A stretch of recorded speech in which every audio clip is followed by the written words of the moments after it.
He's coming soon.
yang mulia, yang berkata di kerajaan surga bagi anak domba, bagi anak domba. Yesus Masia, Engkau layak disembah. Mari datang kepadanya, mari datang kepadanya, sujud di hadapan tahtanya, sujud di hadapan tahtanya.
dengan perbuatan-Mu yang ajaib Tuhan. Sepanjang minggu Engkau memberkati kami, Engkau menyertai kami dengan sempurna. Kami boleh menikmati Shabbat Shalom di hari ini Tuhan, dan kami kembali dalam ibadah Hafdalah Sabat di sore hari ini Bapa. Kami serahkan setiap kami Bapa ke dalam tangan-Mu, kehilat-Mu yang ada di kasirannya juga yang ada di rumah Tuhan. Kami percaya sukacita kami penuh karena hadirat-Mu begitu luar biasa dalam kehidupan kami. Keajaiban-keajaiban Engkau nyatakan bagi kami, dan kami siap diberkati lebih lagi Tuhan. Kami menyembah memuji-Mu di hari ini Bapa, karena Engkau Tuhan yang layak menerima segala puji-pujian, hormat, syukur, glory, dan kejayaan. Bapa Yahweh, terima kasih. Kami sudah mengucap syukur hanya ke dalam nama-Mu Bapa, di dalam nama Tuhan Yesus HaMasiah. Setiap kita yang percaya, sama-sama kita katakan amin. Berikan biarpun gunung-gunung beranjak dan bukit-bukit pun bergoyang, karena kasih setia yang tidak pernah meninggalkan kita. Haleluya. Kita katakan, biarpun gunung beranjak dan bukit-bukit pun bergoyang, namun kasih setiamu tak akan beranjak dariku. Biarpun gunung beranjak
menjaga. Aku nyatakan,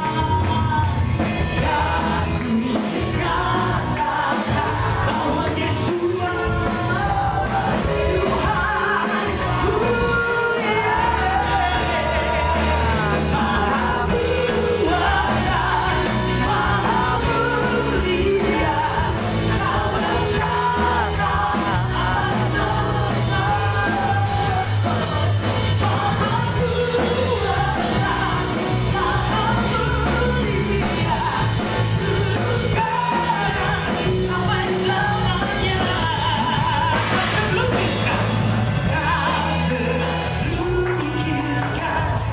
yang kau berikan,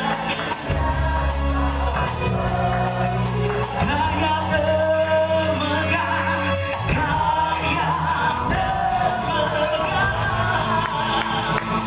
tiada tandingannya, dekat kasih-Mu, dekat kasih-Mu, setia menjaga. Haleluya.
Yang ditinggikan, dipuji namanya.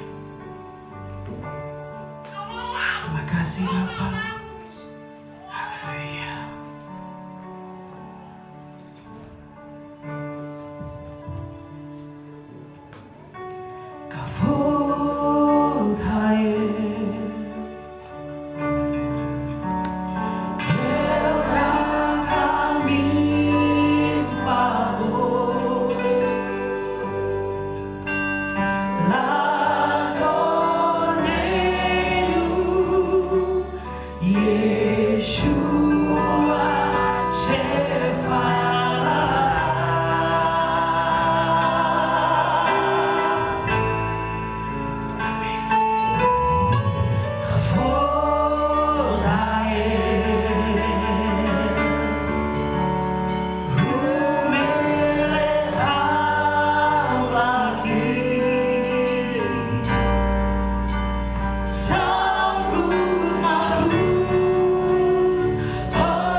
kita serahkan anak-anak sekolah Sabat ke dalam tangan Bapak Yahweh. Baru ata Yahweh Elohenu melha olam, baru ata Yahweh Elohenu melha olam, asar kitsanu bemisotai lebanim. Yesimka Elohim ke Efraim buke Manasye, Yesimai Elohim ke Sarah, Rivka, Rahel, Belea. Bapa, kami menyerahkan anak-anakmu sekolah Sabat ke dalam tanganmu. Biarlah mereka tetap menjadi milik kesayanganmu sendiri. Mulai sejak dari masa kecil, masa kanak-kanak, masa kandungan ini Bapa, mereka menjadi milik kesayanganmu sendiri. Segala kutuk nenek moyang agamawi, keturunan kemiskinan, kecelakaan, maut, penyakit, dan kebodohan kami tolak demi nama Adonai Yeshua HaMashiach. Biarlah yang ada dalam diri mereka yang kekayaan, kemuliaan, sukacita, damai, sejahtera, berkat melimpah, masa depan yang cerah bersama dengan Engkau. Tumbuh menjadi anak yang sehat, tumbuh menjadi anak yang cerdas, bahkan kecerdasannya 10 kali lipat dibandingkan anak zaman sekarang seperti Nabi Daniel. Bapa, memberkati mereka menjadi anak-anak yang takut akan Elohim. Terima kasih Bapa, sebentar kami merenungkan daftar Elohimmu. Urapi mempelaimu dan urapi seluruh kehilanganmu dengan urapan yang sama. Kuasai alam pikiran kami, berbicara dan berotoritas di tengah-tengah kami, karena kami siap mendengarkan daftar Elohimmu demi nama Adonai Yeshua HaMashiach. Amin.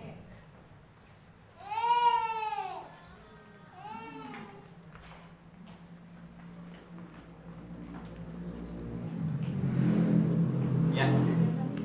Salam aleichem, Bapak Ibu Saudara yang dikasihi oleh Tuhan. Ya, baik yang ada di tempat ini maupun yang mengikuti live streaming dimanapun saudara berada. Nah, hari ini kita akan kembali dengarkan daftar Elohim yang saya beri judul seperti apa yang ada di slide proyektor di depan, ya, yaitu tidak menyangka. Saya memberikan judul kali ini yaitu tidak menyangka. Artinya kita tidak pernah pikirkan sebelumnya, tetapi ada hal-hal tertentu yang tidak kita pikirkan, tidak kita duga, tidak kita sangka-sangka terjadi dalam hidup kita. Segala sesuatu bisa terjadi tanpa kita harus tahu dulu, saudara. Nah, saudara yang dikasihi oleh Bapak Yahweh, ada sebuah cerita, saudara, tabloid, yaitu yang saya baca, saudara. Ada seorang pembalap, saudara, pembalap tim Suzuki X-Star. Nah, namanya Joan Mir. Dia tidak menyangka akan menjadi juara dunia MotoGP, ya, pada musim ini. Nah, ia sendiri merasa terkejut karena langsung menjadi juara setelah membuat keputusan berani pada musim lalu. Namun Mir juga telah menetapkan tujuan pribadinya bahwa ia ingin menjadi juara dunia MotoGP. Ketika tampil di kelas Premier tersebut, karena itu kala Suzuki memberikan penawaran untuk bergabung, dia tidak menolak. Nah, Joan Mir ini, saudara, dia nggak nyangka, masa sih saya baru ikut, tahu-tahu bisa juara. Saya yakin bahwa semua orang kalau ikut lomba pengennya menang, ya nggak, saudara? Saya ikut lomba balap sepeda, pengennya pasti menang. Sekalipun waktu pas mau berangkat, mau memulai start atau lomba lari atau apapun, saudara, pasti tujuan pertama orang itu menang. Tetapi begitu mereka atau orang yang mau ikut berlomba itu lihat, waduh, musuh saya ternyata atlet-atlet yang kuat, yang sudah terlatih, pasti mikir, aduh, yang penting saya ikut aja deh. Nah, kadang tidak menyangka ternyata apa yang tidak kita pikirkan untuk menang tadi, sekalipun mungkin sudah pesimis, sudah ragu-ragu, ternyata bisa menang, saudara. Seperti apa yang pernah dialami oleh Joan Mir ini, saudara. Tak menyangka akan menjadi juara MotoGP pada musim ini. Dia sendiri saja nggak nyangka, kok bisa ya saya jadi juara. Artinya ada hal-hal tertentu yang kadang kita tidak pernah menyangka. Saudara yang dikasihi oleh Tuhan, saya banyak mengalami, saya banyak menyaksikan, saya banyak mendengar orang bersaksi, saudara. Kalau sekarang ini sudah banyak, saudara. Tapi kalau saudara yang dikasihi oleh Tuhan, orang yang hidup mungkin sekitar tahun 70, orang-orang tua kita, mungkin kakek kita, nenek kita yang hidup pada usia tahun, ya hidupnya sekitar tahun 60, 70 lah. di masa-masa yang sulit, kemudian punya anaknya banyak, saudara. Wis masanya sulit, anaknya banyak, ya saudara. Artinya punya anak yang banyak, mungkin bisa 10, 11, 12. Nah sekarang kalau usia waktu itu orang tua kita sekitar tahun 70 itu, dia sudah punya anak sekian banyak. Anaknya yang lahir pada tahun 70, 60 sekarang udah tua belum? Sudah tua, saudara. Dan mereka masih hidup semua, pasti orang tuanya akan berpikir, kok saya bisa ya menghidupi anak-anak saya waktu kecil, padahal masanya pun masa yang susah. Apalagi anak-anak kita yang kita hidupi itu menjadi anak-anak yang sukses, anak-anak yang berhasil, pasti orang akan lebih terkejut lagi. Nggak nyangka ya, itu si A itu atau si B itu dulu hidupnya susah, hidupnya sulit, anaknya banyak jadi omongan orang. Sekarang semua anak-anaknya jadi orang-orang yang berhasil. Saudara yang dikasih oleh Bapak Yahweh, sekali waktu saya pernah pergi sama Ibu Gembala, saudara. Nah waktu itu saya pergi ke Ambarawa, saudara. Nah saat saya pergi ke Ambarawa, saudara, habis ada acara terus pergi terus pulang. Nah saat pulang saya pergi ke Salatiga. Nah kemudian waktu saya ke Salatiga, pas kita berdua mau makan, saudara, kebetulan saat makan itu saya nggak sengaja ada tetangga saya yang ikut makan di situ, saudara. Saya tahu karena kenapa, saudara? Ini orang ini dulu waktu masih punya anak banyak, suaminya meninggal. Kemudian anak-anaknya dia besarkan sedemikian rupa. Nah sekarang saya lihat anak-anaknya semuanya berhasil luar biasa. Bahkan waktu beberapa waktu yang lalu ada salah satu anaknya itu punya koleksi mobil itu banyak. Kemudian dia naik sepeda saja, saya punya sepeda, mungkin orang punya sepeda harga 5 juta sudah wow. Ini sepedanya saja bisa ratusan juta harganya, saudara.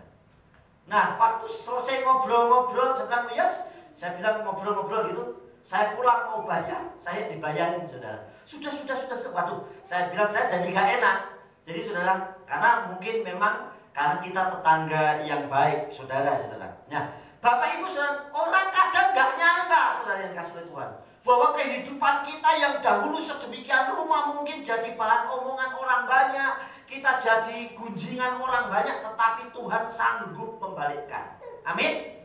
Dulu kita mungkin dicibir atau mungkin kita direndahkan oleh orang, tapi kita nggak tahu ternyata orang yang merendahkan kita jauh lebih rendah dan kita yang semakin tinggi. Amin. Kita nggak pernah nyangka, saudara. Bapak Ibu saudara yang dikasih oleh Bapak Yahweh, di dalam kitab Kohelet atau kitab Pengkhotbah, ya. Kitab Kohelet atau kitab Pengkhotbah pasalnya yang ke-11, ayatnya yang ke-6. Demikian Davan Elohim. Baboker sera et sareha wala eref al tanak yadeka ein kayudea eise ziskar kase ose voim seneihem ke ehat tofim. Yang artinya, saudara, taburkanlah benihmu pada waktu pagi dan janganlah biarkan tanganmu beristirahat hingga senja hari. Karena engkau tidak mengetahui manakah yang akan berhasil, yang inikah atau yang itukah, atau kedua-duanya sama baik. Amin, saudara. Nah, ayat Davan Elohim yang kita baca kali ini, saudara, ini adalah gambaran yang kita nanti tidak akan pernah menyangka hasil yang kita tanam. Saudara sudah tahu, saudara saat menanam. Contoh di sini ada yang suka nanam kayak Pak Untung, Pak Nathan, Trubus, mungkin dan yang lainnya yang suka menanam, saudara. Waktu nanam pasti tahu hasilnya bagus? Nggak tahu, saudara. Saya mulai menanam cabai, pasti hasilnya bagus apa tidak? Nggak tahu. Apalagi kalau yang kita tanam itu di dalam tanah, betul nggak? Contoh yang di dalam tanah apa? Wortel, kentang, itu kan di dalam tanah, saudara. Begitu nanam pasti, wah ini saya akan menghasilkan wortel yang sebesar jagung misalnya. Nggak tahu, saudara. Artinya kita tidak tahu. Tetapi di kitab suci dikatakan, taburkanlah benihmu pada waktu pagi, dan janganlah biarkan tanganmu beristirahat hingga senja hari. Artinya apa? Nak, kita berani nabur, kita beriman, tangan kita itu digunakan supaya kita tidak beristirahat. Beristirahat dalam hal apa? Dalam pekerjaan dan di dalam doa. Amin. Supaya apa? Yang kita tidak tahu di dalam itu akan menghasilkan sesuatu yang luar biasa. Beberapa waktu yang lalu saya sudah saksikan, saudara. Saya bersaksi saat saya mendapatkan kesaksian dari saudara kita, Bapak Gembala Karli, Andreas Karli yang ada di Junton. Waktu dia datang ke tempat saya, dia bilang, waktu saya nanam Pak, bawang merah atau berambang ini, begitu mulai nanam, sama sekali tidak ada hujan. Bahkan daunnya numbuh saja itu tidak. Jadi cuma kelihatan sedikit tok sudah, karena memang akhirnya tanahnya di sini kalau tidak ada hujan kan jadinya kayak debu, ya enggak? Kayak lebu sudah. Benar-benar saya orang bilang nggak mungkin ada hasilnya. Tetapi saat dia panen, saudara, sampai saya kadang kagum apa yang saya lihat. Kenapa? Karena yang menghidupkan di dalamnya yang tidak disangka, hasilnya saya dapat bawang itu seperti bawang bombay. Besarnya segini. Ini bawang merah biasa, umumnya bawang merah segini, ya enggak? Tetapi ini bisa sekepal, saudara, sebesar kepalan tangan. Sampai saya diantar dikasih satu plastik itu nih, Pak, nih hasil panen. Dan itu tidak pernah diduga. Kenapa bisa seperti itu, saudara? Karena Bapa Yahweh yang memberikan kehidupan. Amin. Dan di sini katakan, karena engkau tidak mengetahui manakah yang akan berhasil. Kita nggak tahu, saudara, yang mana yang akan berhasil, yang ini atau yang itu, atau malah dua-duanya. Selama kita tidak mengistirahatkan tangan kita untuk selalu berserah dan bekerja kepada Elohim, pasti Elohim akan memberikan yang terbaik. Amin. Sekarang saya akan tunjukkan kepada saudara yang tidak menyangka Tuhan bisa balikkan segala sesuatu. Kita lihat, ya. Perhatikan baik-baik. Dalam kehidupan ini sering kita tidak menyangka bahwa yang kita alami sekalipun banyak tantangan, masalah, dan penderitaan ternyata mendatangkan kebaikan bagi kita. Amin. Jadi seringkali kita tidak menyangka dalam kehidupan ini, sering kita tidak menyangka bahwa apa yang kita alami, ya, sekalipun kadang, aduh, aku kok malah banyak masalah. Aku sekarang ini ternyata malah banyak penderitaan, saya mengalami penderitaan. Tapi ternyata itu justru mendatangkan kebaikan buat kita, saudara. Yang kita tidak pernah menyangkanya, saudara. Kita tidak pernah menyadarinya, ternyata ini hal yang baik yang bisa saya terima, saudara, yang dikasih oleh Tuhan. Nah, saudara yang dikasih, saya akan berikan sesuatu contoh, beberapa hal di mana hal-hal yang tidak disangka atau tidak diduga bisa membalikkan keadaan. Membalikkan keadaan. Perhatikan ya, kata membalikkan keadaan artinya dulu kita mungkin dikucilkan, tidak dianggap, tapi sekarang justru dibalikkan. Orang yang mengucilkan justru yang mencari-cari kita. Amin. Mungkin dulu kita yang direndah-rendahkan, tetapi justru orang yang merendahkan kita sekarang memuji-muji kita. Ini membalikkan yang tidak pernah kita sangka. Kita akan lihat, saudara, ya. Yang pertama adalah siapa sangka penderitaan dan masalah yang sering dialami oleh Yosef, ya, anaknya Yakub, justru menjadikan Yosef itu kuat dan berhasil. Saudara yang dikasih, siapa sangka penderitaan dan masalah yang sering dialami oleh Yosef justru menjadikan Yosef itu kuat dan berhasil. Kita baca dulu di dalam kitab Beresyit atau Kejadian 41, ya. Kita baca dahulu kitab Beresyit atau kitab Kejadian pasal yang ke-41. Ya. Pasal 41 ayatnya 40 sampai 43. Saya bacakan, saudara menyimak. Engkaulah yang berkuasa atas istanaku, dan kepada perkataan mulutmu segenap rakyatku akan menaatinya. Hanya pada tahta inilah aku lebih besar daripadamu. Ini adalah perkataan Farao atau Firaun saat Yosef diangkat menjadi orang yang berkuasa di Misraim. Dia katakan apa saudara? Engkau yang berkuasa atas seluruh istanaku.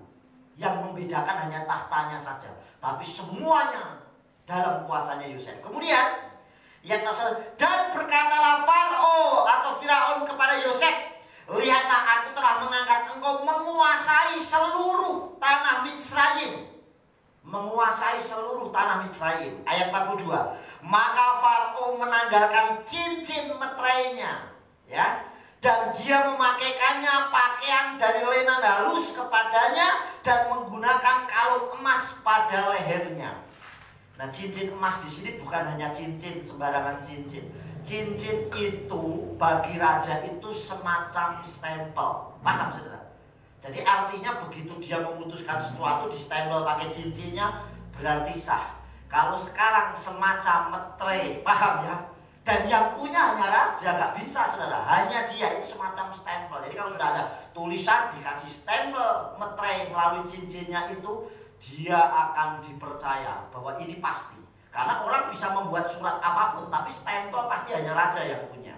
Kemudian ayat 43. Dan dia membuat berkendaraan kereta miliknya yang kedua, dan orang berseru di hadapannya hormat, dan memberikan kepadanya kuasa atas seluruh tanah Misraim. Saudara bayangkan, sampai raja bilang hormat, suruh menghormati.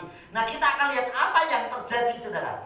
Apa yang tidak membuat tidak menyangka atau tidak disangka. Kita lihat yang pertama, ya, aniaya. Yang pertama aniaya. Aniaya iri hati saudara-saudara Yosef justru membalikkan keadaan bahwa saudaranya justru yang membutuhkan Yosef. Betul nggak saudara?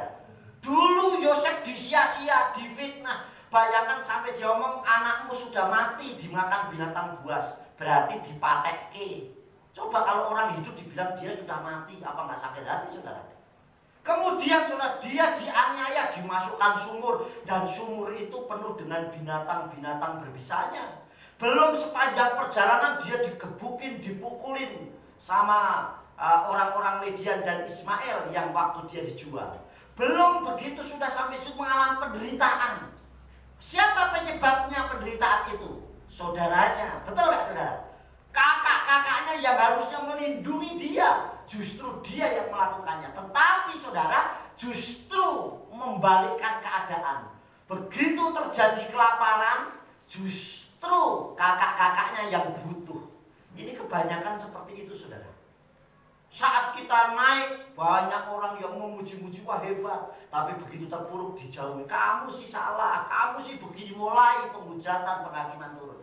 Tapi begitu dia naik lagi, posisinya bagus, orang datang lagi. Dan ini banyak yang terjadi seperti itu. Yang kedua, perhatikan, fitnahan dan perlakuan tidak adil keluarga Potifar justru membuat Potifar menjadi bawahannya Yosef. Betul nggak? Tadinya dia tinggal ngabdi, ikut Potifar di Misraim. Sudah di situ diperlakukan nggak adil, difitnah. Akibat fitnahan dia masuk penjara bawah tanah, dan penjaranya nggak tanggung-tanggung, 12 tahun lamanya dia di penjara, saudara. Tetapi begitu Yosef itu keluar dan diangkat oleh Farao menjadi orang yang berkuasa di Misraim atau di Mesir, kira-kira Potifar di atasnya Yosef atau di bawahnya? Pasti di bawahnya, karena orang pertamanya Farao, orang keduanya pasti Yosef. Dia di bawahnya, dibalikkan. Yang tadinya memenjarakan dia, yang tadinya menganiaya, dibalikkan. Inilah yang namanya tidak menyangka. Kalau Tuhan sudah bekerja, kalau Elohim, kalau Bapa Yahweh sudah beracara buat kita, tidak ada satupun yang sanggup membendungnya. Amin. Artinya kalau kita bersama Elohim, kita bersama Bapa Yahweh, pasti sanggup melakukan perkara yang besar. Amin. Ini yang pertama, contoh yang pertama. Contoh yang kedua, ya. Contoh yang kedua, siapa menyangka Daud, ya? Siapa menyangka Daud, saudara, dari seorang penggembala, kerjaannya nggak dianggap karena dia cuma sebagai penggembala, saudara, ya. Dan orang biasa bisa menjadi seorang raja yang disegani. Bahkan saat kepemimpinannya Daud, bangsa lain nggak ada yang berani, saudara. Saudara bayangkan, dari seorang yang nggak dianggap. Ini kalau kisah-kisah kayak gini, kayak dongeng, ini dongeng, ini kisah-kisah dulu sejarahnya di Indonesia. Ya, kisah sejarah di Indonesia ada yang seperti ini. Misalnya kayak istilah kisahnya Joko Tingkir, betul nggak? Dulu dia orang biasa, tapi begitu dia bisa menjadi raja. Ini kisah-kisah yang tadinya orang biasa, saudara. Kalau di Majapahit ada kisah, dulu kita sering nonton film, ada kisah Damarwulan, betul nggak? Nah, dia menjadi penguasa raja. Nah, Daud ini sama, saudara. Siapa menyangka Daud dari seorang penggembala, orang biasa menjadi seorang raja yang disegani? Kita lihat, saudara, ayatnya di dalam 1 Samuel. 1 Samuel pasal yang ke-17 ayatnya 28 ya. 1 Samuel pasal coba. Dan ini cerita kepada kakaknya, saudara. Waktu itu Daud disuruh orang tuanya Isai, bapaknya, dia bilang gini, nih kamu lihat peperangan, lihat kakak-kakakmu dan bawakan makanan ini untuk kakakmu. Nah, karena Daud ini orang yang taat dan penurut orang tua, dia lakukan. Tetapi kakaknya salah sangka, saudara. Dibikinnya Daud datang karena pengen melihat pertempuran, pengen nonton orang berperang. Padahal karena dia disuruh oleh orang tuanya. Coba perhatikan apa yang disampaikan kakaknya. Dan Eliab kakaknya yang tertua mendengar ketika dia berbicara kepada orang-orang itu. Lalu kemarahan Eliab menyala-nyala terhadap Daud. Ya, dan dia berkata, mengapa engkau datang ke sini? Dan kepada siapa engkau telah meninggalkan beberapa domba itu di padang gurun? Aku tahu keangkuhanmu dan kejahatan hatimu, karena engkau telah datang ke sini untuk melihat peperangan ini. Bayangkan, kalau orang sekarang terjadi mesti jengkel, saudara. Aku terus tak bila-bilain jauh nganter ke makan sampai sini malah diomelin. Betul nggak? Mesti tersinggung bisa. Tapi tidak bagi Daud, saudara. Kakaknya yang mengecilkan Daud, ya, mengecilkan Daud ini. Wah, kamu kesini cuma paling karena pengen nonton orang perang. Orang perang kok nonton, saudara. Ya enggak? Nonton tuh layar tancap, itu baru nonton, saudara. Ini nonton perang, saudara, dikatakan seperti itu. Nah, kakak-kakaknya ini khususnya Eliab marah, saudara. Karena dia merasa saya ini yang prajurit, saya yang terlatih, kamu ini kan cuma gembala. Masa kamu nonton? Tapi sebaliknya Tuhan bisa membalikkan apa yang tidak pernah disangka. Kita akan lihat, saudara, ya. Terus lihat sampai 17 ayat 45. Nah, saat Daud orang Filistin itu perang sama Goliat, kakaknya yang pemberani tadi yang mengecilkan Daud justru ciut nyalinya. Raja Saul yang disegani, yang wah dan menjadi pemimpin yang hebat, takut semua orang Israel sama orang Filistin, apalagi sama Goliat yang raksasa itu. Tapi Daud yang tadinya dikecilkan, yang tadinya diremehkan, justru dia yang malah berani. Amin. Ini membalikkan yang tidak pernah disangka. Loh, kita ini anak kecil biasa saja, lah kok ternyata hebat ya. Saya sering melihat kayak ajang pencari bakat. Kadang ada orang, mungkin anak kecil, mungkin wajahnya biasa saja, datang, kadang diledekin, nggak dianggap, saudara. Saya dulu pernah putarkan video juga yang dari mana ya, kalau nggak salah British Got Talent, kalau nggak dari Inggris. Itu orang sudah ibu-ibu gendut datang dilecehkan, saudara. Wah, nggak dianggap, umurnya berapa, dianggap sudah tua juga. Tetapi begitu dia nyanyi, tidak ada orang yang duduk, semuanya tepuk tangan, kasih aplaus yang luar biasa. Kenapa? Ternyata dia bisa membalikkan keadaan. Yang tadinya diremehkan justru menjadi unggulan. Amin. Nah, sama dengan Daud, saudara. Perhatikan baik-baik Daud, ya. Saudara Daud, yaitu kan khususnya ke Eliab tadi, yang meremehkan keberanian Daud, justru Daudlah yang bisa mengalahkan Goliat. Nah, saat orang Filistin datang dan yang datang itu Goliat sang raksasa, justru malah Eliab yang tadinya merasa saya hebat, saya kan prajurit, kamu itu cuma penggembala. Eliab malah justru takut, sudah termasuk Saul. Tapi berbeda dengan Daud yang membalikkan keadaan. Dia tidak menyangka, bahkan mungkin semuanya tidak menyangka, ini anak kecil kok malah justru berani ya. Kita lihat, saudara, ya, ayat 45-nya. Kita lihat ayat 45. Dan Daud berkata kepada orang Filistin itu, engkau mendatangi aku dengan pedang dan tombak dan lembing. Namun aku mendatangi kepadamu di dalam nama Yahweh Elohim Sebaot, barisan Israel yang telah engkau cemooh. Daud tahu, engkau menantang Israel berarti engkau menantang Tuhan. Amin. Kalau engkau menantang barisan Israel berarti engkau menantang Bapa Yahweh yang disembah. Jadi sebenarnya saudara, kalau ada orang merendahkan kita, menjelekkan kita, mengecilkan kita secara tidak langsung, orang itu juga menjelekkan Tuhan kita. Karena kita adalah ciptaannya. Amin. Makanya jangan suka menjelekkan orang. Wah, kok ini hidupnya pesek. Padahal pesek yang ciptakan siapa? Bapa Yahweh, berarti menghina yang menciptakan, saudara. Harusnya tidak perlu mencela orang lain. Cukup kalau perlu malah disupport supaya dia bangkit. Amin. Jadi tidak perlu kita mencela orang lain, saudara.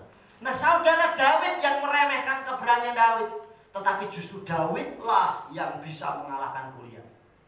Dan yang luar biasa karena Daud mengandalkan Bapa Yahweh. Dan kata-kata ini sungguh dahsyat, sudah dikatakan, namun aku mendatangi kamu di dalam nama Yahweh Elohim Sebaot, Elohim barisan Israel yang telah engkau cemooh. Jadi sebenarnya kalau kita disakiti, kita dicemooh, kita ini dibuat iri orang, kalau kita ini dilecehkan orang, orang itu melecehkan Tuhan yang kita sembah. Kita nggak perlu membalas. Amin. Diem ke wae, cuekin aja. Semakin kita cuekin kan semakin bingung sendiri. Betul gak saudara? Kita gak perlu, wah aku disakitin, aku diomongin, ya biarin aja. Saudara yang dikasih oleh Bapak, nanti Tuhan yang membalikkan. Amin saudara. Kita lihat, lanjutkan ya. Yang kedua, aniaya dan ancaman pembunuhan Raja Saul terhadap Daud. Justru Daudlah yang menggantikan Saul menjadi raja di Israel. Dibalik gak saudara? Nyangka gak? Tadinya Daud yang menjadi bawahannya Saul. Bahkan karena saking irinya Raja Saul sama Daud, Daud mau dibunuh, dikejar-kejar. Bahkan kalau di kitab suci kita baca, saya sudah pernah nyampaikan daftar ini, Saul membawa 3.000 pasukan khususnya, pasukan elitnya untuk ngejar-ngejar Daud.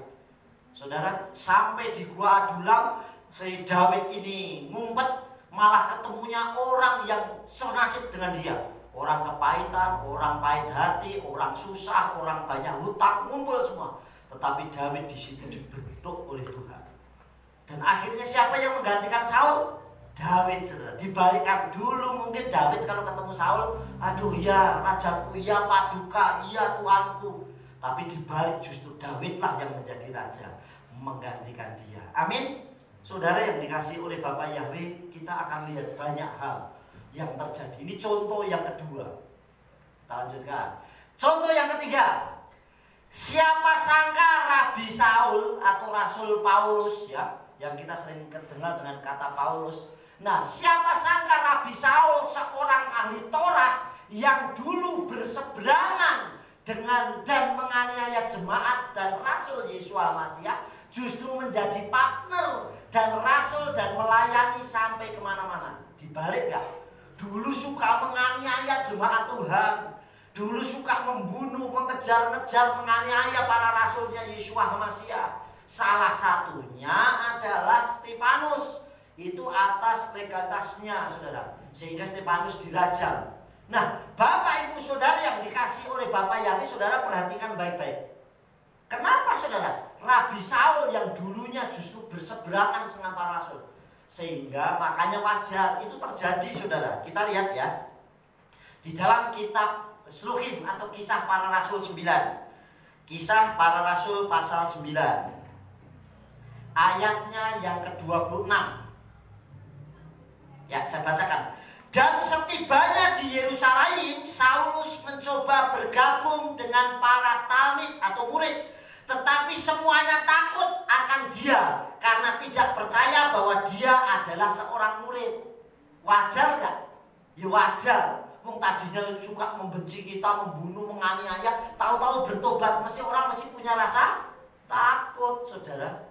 Coba kalau ada orang yang tadinya mau menganiaya kita, tahu-tahu bertobat, aku bertobat, aku pengen bersahabat, mesti orang punya rasa curiga, rasa takut. Bahkan di sini katakan, dan setibanya di Yerusalem, Saulus mencoba bergabung, dan aku tak bergabung karena aku sudah bertobat. Tetapi mereka semuanya takut Harun tadinya kejar-kejar kok saya mau bergabung.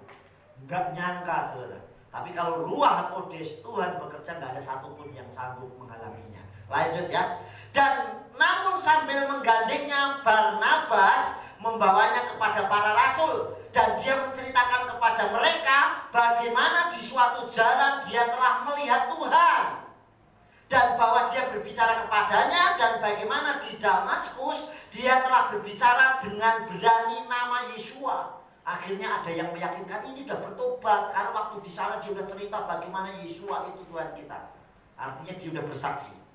Dan dia selalu ada bersama mereka ketika masuk, ketika keluar dari Yerusalem, dan berbicara dengan berani dalam nama Yesua HaMasyiah. Nah saudara yang dikasih oleh Tuhan, inilah yang dialami. Ini membalikkan, dulu penganiaya, sekarang menjadi sahabat. Artinya menjadi partnernya yang luar biasa. Amin saudara. Kita tidak menyangka saudara yang kayak itu. Kita lanjutkan. Yang keempat, siapa menyangka Simon Kepa yang dulunya hanya nelayan bisa menjadi rasul dan pengkhotbah handal. Nah seringkali kita nggak nyangka saudara. Dulu saya punya teman. Nah di sini yang kenal mungkin kayak Mas Darius kenal yang tulis ini. Dulu saya punya teman sekolah SMP ini sering dibully, istilahnya SMP ini sering orangnya lucu, aneh gitu. Tapi siapa sangka, saya kaget. Karena dulu imannya tidak sama dengan kita, saudara. Tetapi sekarang, saya lihat dia justru jadi pendeta di Cilacap.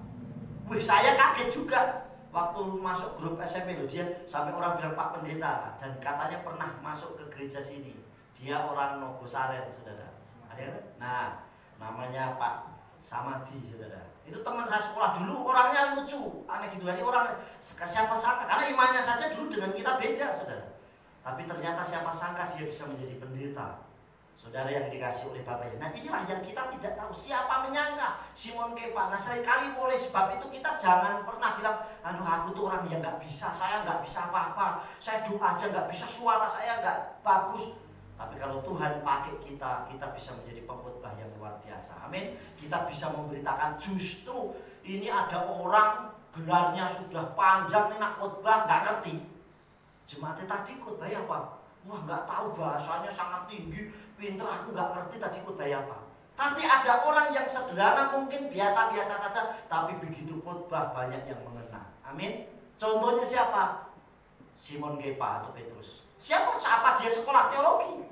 Dia hanya menjadi murid Yesua, dipanggil dan mengikuti kemana Yesua. Tapi kalau Ruach Kodes sudah bekerja, dia orang yang luar biasa. Ya, Simon Kepa, saudara. Kita akan lihat. Ya, kita lihat biografinya. Ini sekarang kita lihat biografinya Simon Kepa ya. Kita lihat lahirnya dia di Bethsaida ya, di kitab Yohanan. Kita lihat dulu di kitab Yohanan. Yohanan pasal yang ke 1 ayat 44 ya. Dan Filipus adalah dari Bethsaida dan kota Andreas dan Kepa. Jadi Kepa ini berasal dari Bethsaida, ini lahirnya, kota asalnya dia bersama dengan Andreas, karena Andreas itu saudaranya. Ya, kita lihat lanjutkan. Terus anak dari Yohanan, bapaknya namanya Yohanan. Ya, Yohanan 1 ayat 42. Pada keesokan harinya Yesua ingin keluar ke Galilea dan dia bertemu Filipus dan berkata kepada ikutlah aku, dan Filipus adalah dari Bethsaida bersama dengan ayat 42 dulu. Dan dia membawanya kepada Yesua dan sambil memandang kepadanya Yesua berkata, engkau adalah Simon bin Yona, engkau akan dipanggil Kefa yang diterjemahkan Kepa ya, diterjemahkan Kepa. Nah saudara yang dikasih oleh Tuhan, dia anaknya Yohanan atau Yuna. Namanya bisa Yohanan, bisa Yuna, saudara. Namanya, mungkin nama aslinya itu Yuna bin Yohanan, seperti itu. Kita lanjutkan. Terus saudaranya namanya Andreas. Tadi saya sudah bacakan, tapi di kitab Matius juga ada 10 pasal 2. Ya, kita baca aja deh. Matius 10 ayat 2. Dan inilah nama-nama ke-12 rasul itu. Yang pertama Simon yang disebut Kepa dan Andreas saudaranya. Andre ya. Inilah nama-namanya supaya tahu. Jadi latar belakangnya orang yang berbeda dengan Rabi Saul yang memang dia orang yang belajar Torah dengan sungguh-sungguh. Kemudian pekerjaan sebelumnya nelayan. Sekalipun itu hanya latar belakangnya saja. Tetapi paling tidak waktu Yesua pertama kali berjumpa dengan Kepa saat dia sedang menjadi nelayan, saudara. Terus pekerjaan berikutnya nih, menjadi rasul Yesua Hamasyah, menjadi pengkhotbah. Bahkan kalau kita baca dalam kitab Shluchim saat dia berkhotbah 3.000 orang bertobat. Ini baru saya lihat sekarang, saudara. Kalau Yesua sudah wajar 5.000 orang bertobat. Tapi kalau zaman Rasul Kepa, orang yang tidak dianggap bisa bertobat sampai 3.000 orang bertobat. Kalau sekarang yang datang puluhan ribu wajar. Betul nggak, saudara? KKR, hadiah KKR yang datang berapa? 20.000. Tapi apakah 20.000 pasti bertobat semua? Belum tentu, saudara. Tetapi Kepa bisa 3.000 orang bertobat. Menginjil dan melayani, akhirnya dia melayani sampai kemana-mana. Kita lanjutkan. Nah, yang terakhir, akhir hidupnya menjadi martir di Roma dengan cara disalib terbalik pada masa Kaisar Nero sekitar tahun 64 sampai 67 Masehi. Jadi sampai akhir hidupnya dia menjadi martir. Meninggalnya pun dalam dunia pelayanan. Dan dia disalib pada zaman Kaisar Nero, tapi tidak disalib kepalanya di atas, dibalik kepalanya yang di bawah. Karena dia merasa tidak layak seperti Yesua disalibkan. Makanya dia disalib kepalanya yang di bawah. Jadi Bapak Ibu Saudara yang dikasih oleh Tuhan, siapa yang menyangka orang-orang yang tadi kita dengarkan, kita lihat bisa berubah seperti itu. Kita lanjutkan, saudara. Ya. Nah, jika kita sering tidak menyangka, nggak nyangka, aku sering nggak nyangka nih, karena mendapat berkat, 1, mujizat, 2, dan kejutan dari Bapa Yahweh, dari apa? Jadikan itu semua sebagai kesaksian, motivasi dan semangat dalam menjalani kehidupan ini dengan baik. Amin. Jadi kalau kita sering dapat kesaksian nih, aku sering mendapat, saya mendapat kejutan dari Bapa Yahweh ini. Karena sering kita mendapat berkat, saya tidak terduga dapat berkat dari Tuhan. 2, saya mendapat mujizat, saya mengalami mujizat. 3, kita sering mendapatkan kejutan, dapat kejutan dari Tuhan.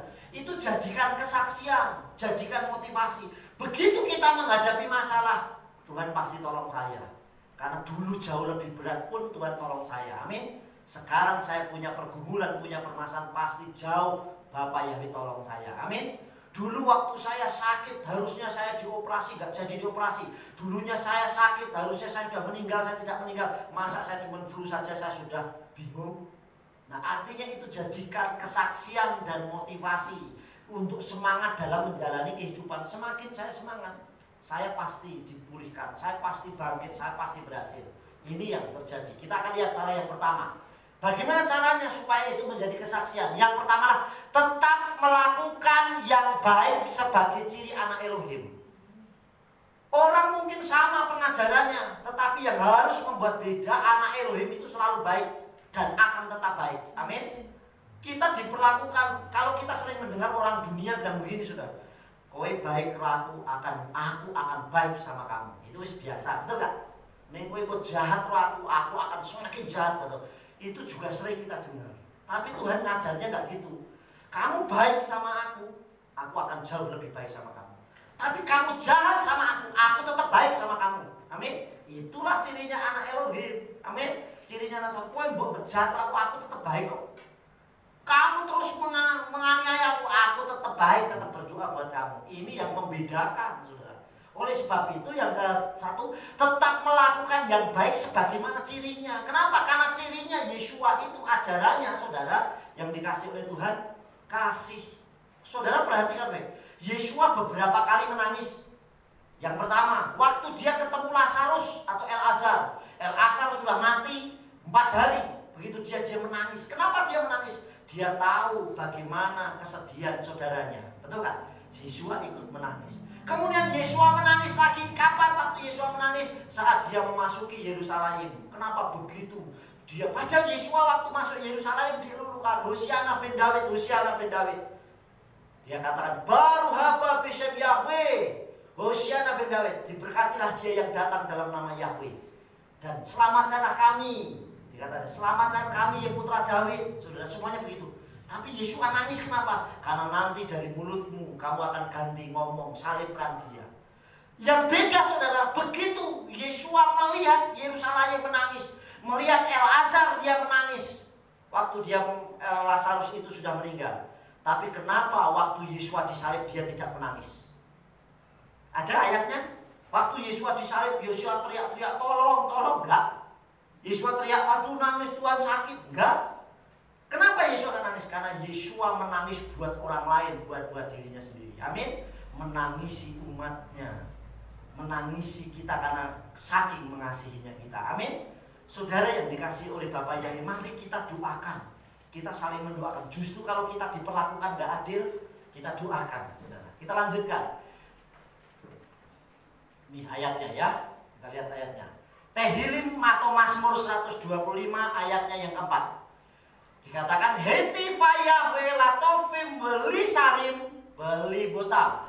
Lakukanlah kebaikan ya Yahweh kepada orang baik dan kepada orang yang lurus hati. Artinya apa? Tuhan pasti lakukan. Kita ini anaknya. Amin. Selama kita lurus hati, kita baik, pasti Tuhan tolong kita. Seandainya kita tidak pun, Tuhan tetap setia sama kita. Yang penting kita jangan sampai meninggalkan Tuhan. Amin. Amin. Ini yang pertama, saudara. Yang kedua, yang terakhir. Yang kedua, tetap melekat kepada Bapa Yahweh, apa Yahweh bersama Yeshua Masiah, apapun kondisinya, apapun situasinya ya. Karena kita tidak akan menyangka bahwa orang yang sering mendapat kejutan dari Elohim adalah orang yang dekat dengan Tuhan. Amin. Jadi orang yang sering mendapat kejutan, sering mendapat berkat, mendapat bonus dari Tuhan itu mesti yang dekat sama Tuhan. Ya enggak saudara? Coba kalau nggak percaya, saudara kerja rajin di perusahaan. Saudara kerjanya nggak pernah terlambat. Justru waktunya pulang saudara masih kerja. Terus kemudian nggak pernah absen. Kerjanya rajin, semua tugas dikerjakan. Yang dapat bonus saudara atau orang yang tidak pernah masuk? Mesti yang paling rajin. Saya pernah kerja di sebuah perusahaan. Ya sama, yang sering dapat poin plus pasti orang yang kerjanya rajin. Nah kerjanya nggak rajin ya nggak mungkin kena minus saudara, bukan plus malahan. Nah oleh sebab itu saudara, kita tetap melekat. Nah kita nempel sama Tuhan berarti kita melekat sama Tuhan ya. Sungguh hatinya melekat kepadaku maka aku akan meluputkannya. Nah kita dekat sama Tuhan pasti diluputkan dari setiap masalah, bencana dan apapun, karena hatinya melekat kepada Tuhan. Saya beri contoh banyak hal saudara. Contoh nih, orang yang melekat sama Tuhan. Orang yang melekat sama Yesua, contoh, waktu Yesua naik perahu bersama murid-muridnya.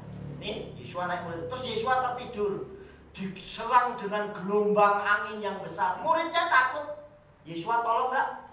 Tolong. Itu Yesua ada di dalam perahu. Nah sekarang perhatikan, kemudian Yesua ngomong, silahkan kamu bertolak ke sana seberang dulu, saya mau berdoa.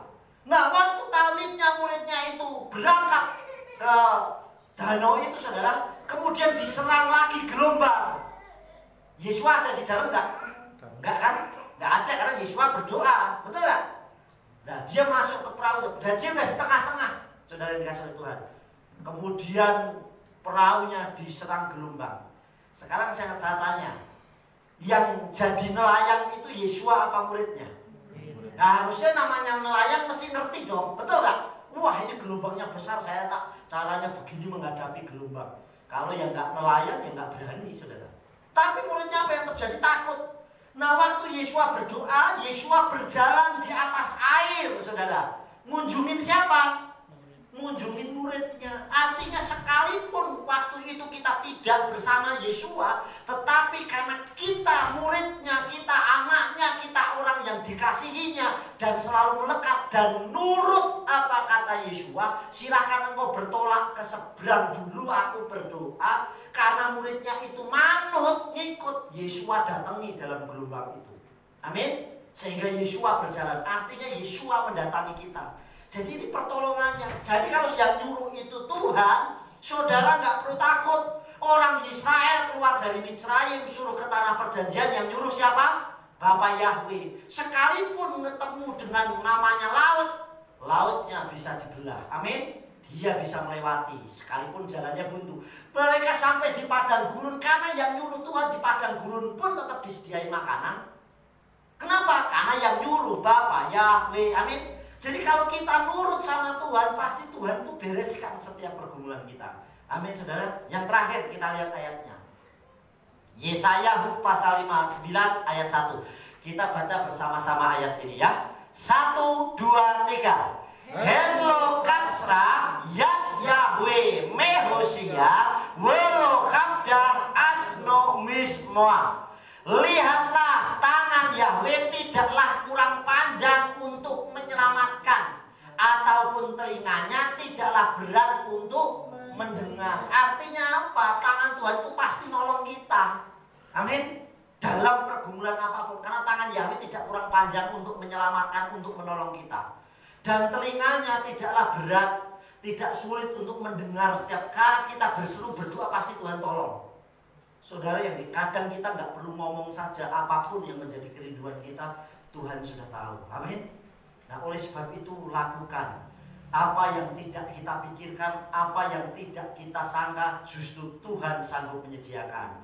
Apa yang tidak kita pikirkan, Bapa Yahweh sanggup sediakan. Amin. Jadi mari kita belajar, mulai selalu melekat sama Tuhan, dan seterusnya. Yang terakhir, saudara, bangkit berdiri. Lampunya Pak tolong dimatikan yang sini, biar yang dari sana nanti kelihatan. Nah, ini kelihatan. Oke, yuk kita baca bersama-sama dengan suara yang keras. Oke, siap? 1, 2, 3. Tidak menyangka karena kasih Elohim kepada saya, sehingga saya diangkat dari manusia berdosa menjadi manusia merdeka untuk kemuliaan apa Yahweh bersem Yeshua HaMashiach. Haleluya, amin. Yes. Sayanya diganti namanya sendiri. 1, 2, 3. Tidak menyangka karena kasih Elohim kepada kita, sehingga Yahweh diangkat dari manusia berdosa menjadi manusia merdeka untuk kemuliaan apa Yahweh bersem Yeshua HaMashiach. Haleluya, amin. Yes. Beri tepuk tangan. Kita ke pujian Tefilah Yahweh.